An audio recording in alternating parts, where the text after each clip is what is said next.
Chapitre 3. Dans quelle mesure le mobile de l'activité peut créer une sorte d'obligation, pouvoir et devoir? Après avoir établi ce principe qui nous paraît essentiel, la fécondité morale, il nous reste à voir de quelle manière et sous quelle forme psychologique elle se manifeste. L'être est-il porté à se répandre vers autrui par la nature même et l'expansion normale de sa volonté? Ou est-il simplement sollicité par l'attrait d'un plaisir spécial, plaisir de la sympathie, de la louange, etc. Nous verrons ici encore que l'étude de la dynamique mentale a été souvent élémentaire et incomplète dans les écoles anglaises et positivistes. Le kantisme, lui, a eu ce grand mérite, que ne saurait contester aucune théorie naturaliste, de considérer l'impulsion primitive, qui constitue un des éléments essentiels du devoir, comme antérieur à tout raisonnement philosophique sur le bien. Nulle raison démonstrative ne saurait en effet changer tout d'un coup ni la direction ni l'intensité de cette impulsion spontanée. La théorie de l'impératif catégorique est donc psychologiquement exacte et profonde, comme expression d'un fait de conscience. Seulement, Kant n'avait pas le droit de considérer sans preuve cet impératif comme transcendantal. Une nécessité pratique interne peut être une nécessité plus ou moins instinctive, et même mécanique. Dans la moralité comme dans le génie, il peut exister une sorte de pouvoir naturel précédant le savoir, pouvoir qui nous entraîne à agir et à produire. Le propre des penchants naturels, des habitudes, des coutumes, n'est-ce pas précisément de commander sans donner de raison à l'individu? La coutume dans la conscience individuelle ou dans l'État, comme le disait Pascal, est respectée par cette seule raison qu'elle est reçue. La coutume fait toute l'équité par cette seule raison qu'elle est reçue dans les pensées. L'autorité de la loi est parfois toute ramassée en soi, sans se rattacher à aucun principe. La loi est loi et rien davantage. En présence de tout savoir antérieur à lui, de toute force qui n'est pas celle des idées raisonnées, l'entendement joue toujours le rôle secondaire qu'a bien montré le lentisme. Il se sent devant le mystère. Il ne s'ensuit pas d'ailleurs qu'il renonce à l'expliquer, même d'une manière plus ou moins superficielle. Au contraire, il n'y a rien dont l'intelligence humaine trouve autant d'explications que d'une chose pour elle inexplicable. Que de théories sur le bien, que de raisons données de cette affirmation non raisonnée. Je dois, ou comme disaient les anciens, il faut dei, delta, epsilon, iota. En réalité, le raisonnement dans l'abstrait est impuissant à expliquer un pouvoir, un instinct, à rendre compte d'une force infrarationnelle dans son principe même. Il faut l'observation, l'expérience. Une fois admise avec le kantisme le fait du devoir s'imposant à la conscience comme une force supérieure, cherchons à bien constater ce fait dans ses variations essentielles et dans ses rapports avec les autres faits similaires de la conscience. Nous verrons ensuite s'il nous paraît offrir rien de supranaturel. Kant lui-même a posé le problème dans la prosopopée célèbre. Devoir, où trouver la racine de ta noble tige qui repousse fièrement toute alliance avec les penchants, dans Critique de la raison pratique. Mais à cette interrogation, Kant n'a pas vraiment répondu. Il n'a pas cherché quel lien de parenté pouvait, malgré l'apparence, rattacher aux autres penchants le devoir noble et fier. La loi du devoir, disait aussi Confucius, dans un sens tout kantien, est un océan sans rivage. Le monde ne peut le contenir, ne peut la contenir.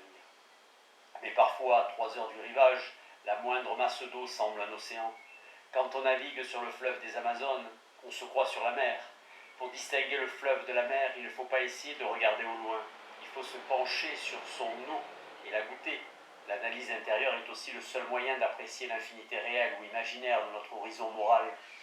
Nous nous placerons successivement aux 3 points de vue de la volonté, de l'intelligence et de la sensibilité. Premièrement, existence d'un certain devoir impersonnel créé par le devoir, le pouvoir même d'agir, premier équivalent du devoir. D'abord, comment mouvoir la volonté sans faire appel ni à un devoir mystique, ni à tel ou tel plaisir particulier. Ce qu'il y a de vrai et de profond dans la notion mal élucidée du devoir moral peut subsister, croyons-nous, même après l'épuration qui lui a fait subir la théorie précédemment esquissée. Le devoir se ramènera à la conscience d'une certaine puissance intérieure, de nature supérieure à toutes les autres puissances. Sentir intérieurement ce qu'on est capable de faire de plus grand, c'est par là même prendre la première conscience de ce qu'on a le devoir de faire. Le devoir, au point de vue des faits et abstractions, faites des notions métaphysiques, est une surabondance de vie qui demande à s'exercer, à se donner. On l'a trop interprété jusqu'ici comme le sentiment d'une nécessité ou d'une contrainte. C'est avant tout celui d'une puissance. Toute force qui s'accumule crée une pression sur les obstacles placés devant elle. Tout pouvoir considéré isolément produit une sorte d'obligation qui lui est proportionnée. Pouvoir agir, c'est devoir agir. Chez les êtres inférieurs, où la vie intellectuelle est entravée et étouffée, il y a peu de devoirs, mais c'est qu'il y a peu de pouvoir. L'homme civilisé a des devoirs innombrables, c'est qu'il a une activité très riche, à dépenser de mille manières. À ce point de vue, qui n'a rien de mystique, l'obligation morale se ramène à cette grande loi de la nature.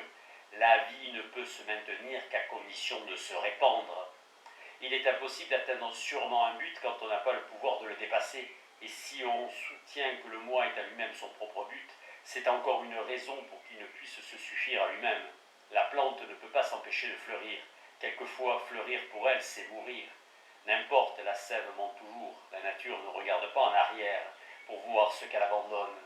Elle va son chemin, toujours en avant, toujours plus haut. Deuxièmement, l'existence d'un certain devoir impersonnel créé par la conception même de l'action. Deuxième équivalent du devoir. De même que la puissance de l'activité crée une sorte d'obligation naturelle ou d'impulsion impérative, de même l'intelligence a par elle-même un pouvoir moteur.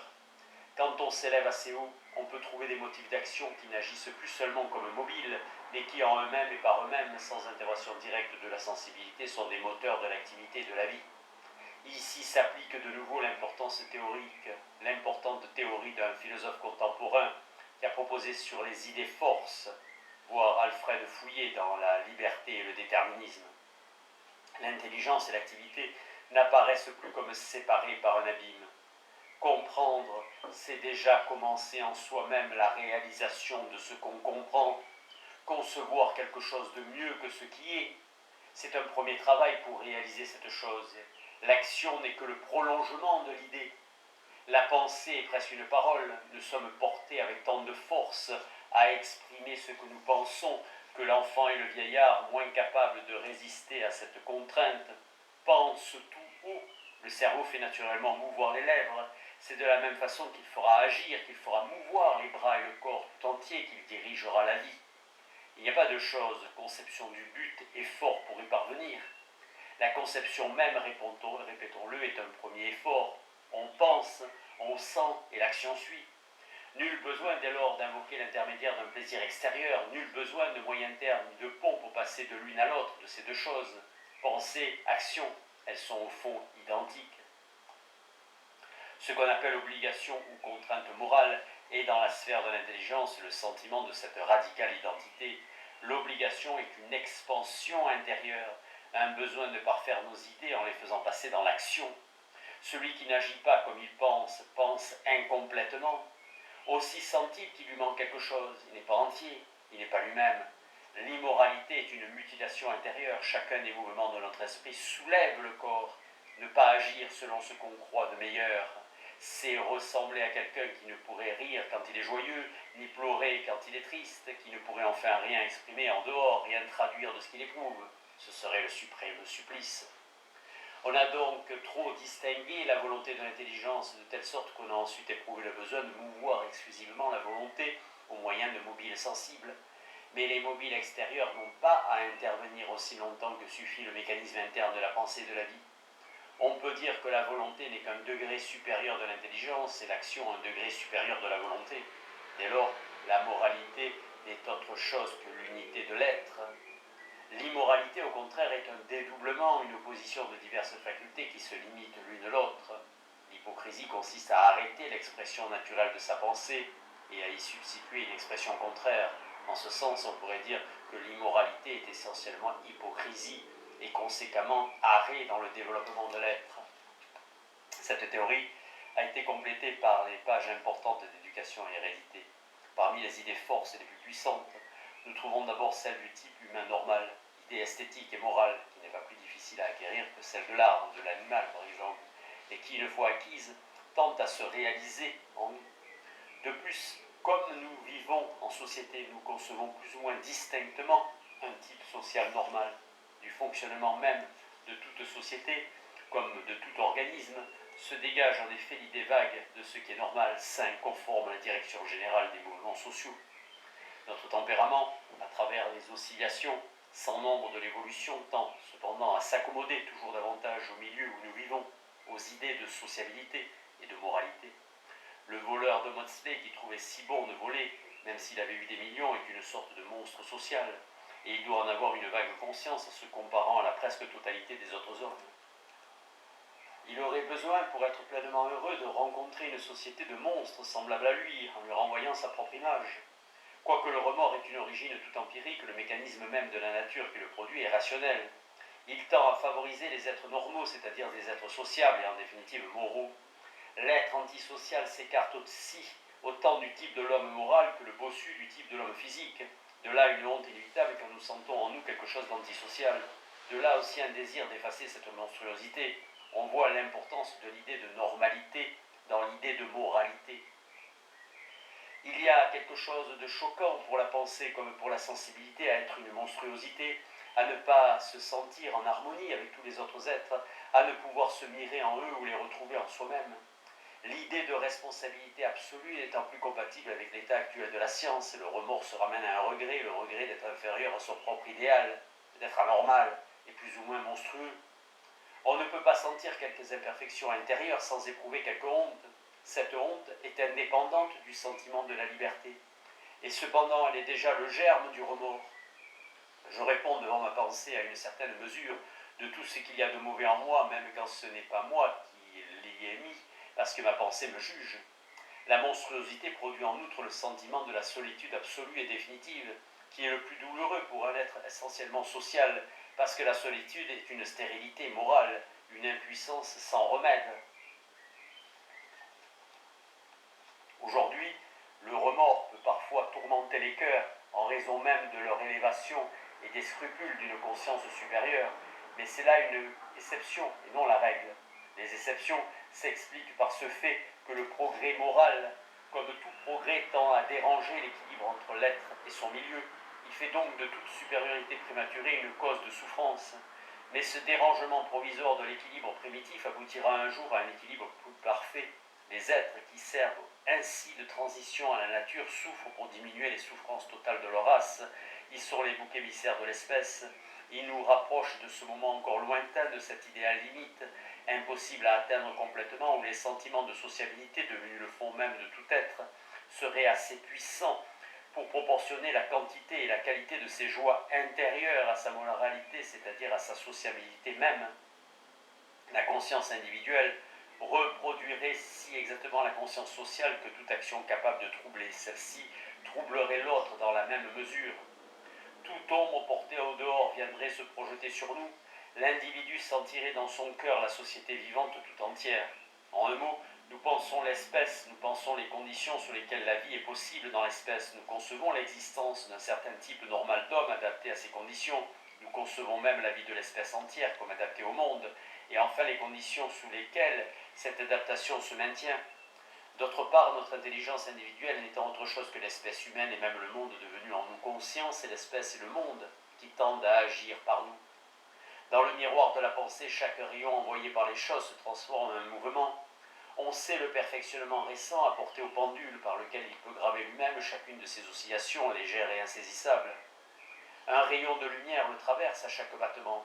Ce rayon se transforme en une force, pousse un ressort, le mouvement du pendule, sans avoir perdu de force par aucun frottement, vient alors se traduire aux yeux par d'autres mouvements, se fixer dans des signes visibles et durables. C'est le symbole de ce qui se passe dans l'être vivant et pensant, où les rayons envoyés par l'universalité des objets traversent la pensée pour s'inscrire dans les actions, et où chacune des oscillations de la vie individuelle laisse derrière elle un reflet de l'universel. La vie, en gravant dans le temps et dans l'espace sa propre histoire intérieure, y grave l'histoire du monde, qui se fait visible au travers. Une fois conçu, le type de l'homme normal possible se réalise plus ou moins en nous. Au point de vue purement mécanique, nous avons vu que le possible n'est qu'une première adaptation à un milieu qui permet, moyennant un certain nombre de modifications, de se réadapter à d'autres milieux peu différents. Au point de vue de la conscience, le possible est le sentiment d'une analogie dans les circonstances qui appellent des actes analogues. C'est ainsi que l'homme intelligent conçoit la conduite qu'il peut tenir à l'égard d'autrui, ex analogia avec sa propre conduite envers lui-même. Il juge qu'il peut soulager la faim d'autrui comme la sienne propre, etc. L'altruisme, en plus d'un point, est ainsi conçu par le moyen même de l'égoïsme. Toute conscience d'une analogie qui satisfait la pensée ouvre une voie nouvelle pour l'activité, et l'activité tend à s'y précipiter. Il n'y a donc pas besoin de chercher de règles en dehors de la nature humaine, devenue consciente de soi et de son type. La conscience et la science jouent nécessairement un rôle directeur et régulier. Comprendre, c'est mesurer. Tout ce qui est vraiment conscient tend à devenir normal. L'obligation morale est la force inhérente à l'idée la plus voisine de l'universel, à l'idée du normal pour nous et pour tous les êtres.